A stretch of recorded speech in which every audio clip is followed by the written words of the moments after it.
Hi, Matt Goodson from Matt Goodson Bridle Horses. Today we're riding just a little 4-year-old. She's a pretty cool little horse, but she was sent to us. Her owner felt like maybe she was having some shoulder issues, falling down when they were going in a circle, and we've talked in some of our previous videos that horse training's two sides. It's mental and physical. And for years I'd try to jam a horse in a frame and keep them framed, but when in reality I'd never had that horse particularly going the same way as me. So when I brought this filly home, I don't particularly feel like she's necessarily has a big shoulder issue, but I feel like she's got a mental issue. So I'm going to kind of show you how I might diagnose that, and I think there's some truth to if you turn your horse loose and they're not even going the same way that you're going, it's really hard to be able to frame them. Because you can frame them, but their mind's not with you.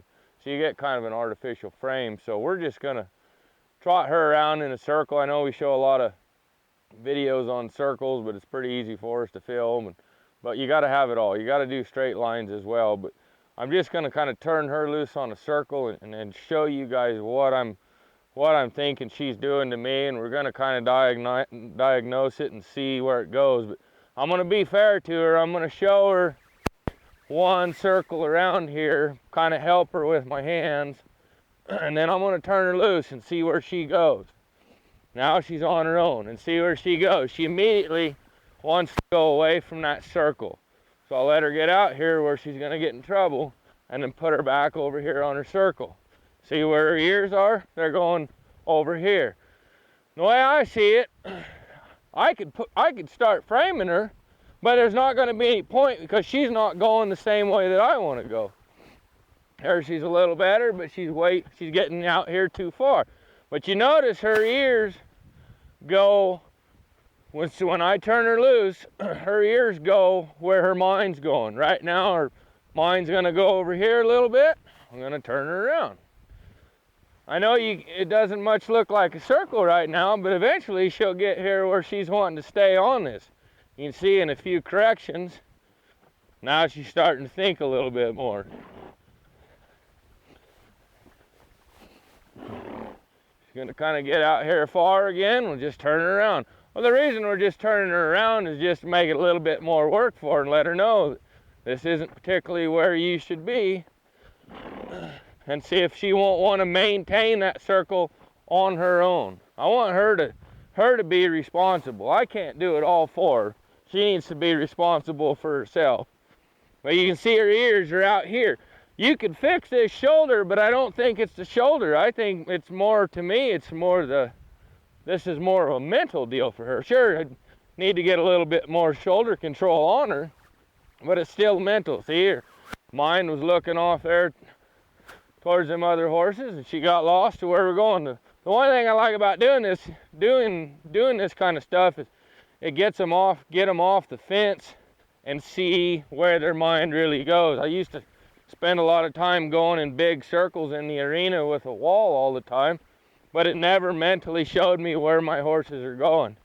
You can see here, her head just is starting to lower, and I haven't touched her face in a vertical frame yet. So by trotting out, she's starting to make this circle on her own. So you can see, I just turned her loose, and now if per se I wanted to start framing, oh, we're going to lose her again. She's going to go towards the barn. Once they stay on this circle and own it, and it's up to them to do it, and they stay on it, then you can start framing and fixing body parts. But I could fix this right shoulder all day long, but if her mind's out here, it's not really the shoulder that's the problem. To me, it's the mind. But once you get the mind, then you can get the body parts. And now see here, she's starting to get even, she's putting her head down, she's relaxing, she's knowing where she's going. And I haven't done anything. We're going to lose it again. She's going to go out here in no man's land. Let's go right back to work. The big thing is for me, they have to own this or be pretty close to it before you can start framing on them. See if she makes this corner this time. She's a little better, but she's still going to get out here where she shouldn't be.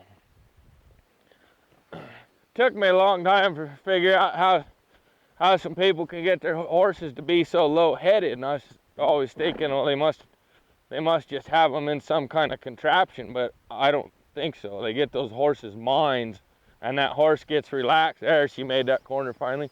The horse gets relaxed and lowers his head. You watch a horse that's real nervous, and their head's always up and they're looking around. Well, it just tells you don't have their mind. See, now we're starting to get her mind better. She's slowing down. She's getting more low-headed. She's making the corners on her own. Doing better anyways.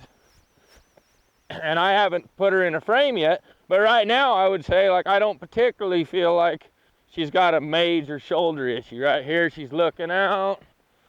Thought she was going to go out there. But I don't feel like particularly this shoulder's a big problem.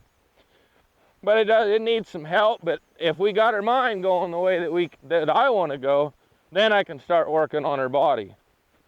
So hopefully that'll help you in your horse training. Sure appreciate you watching.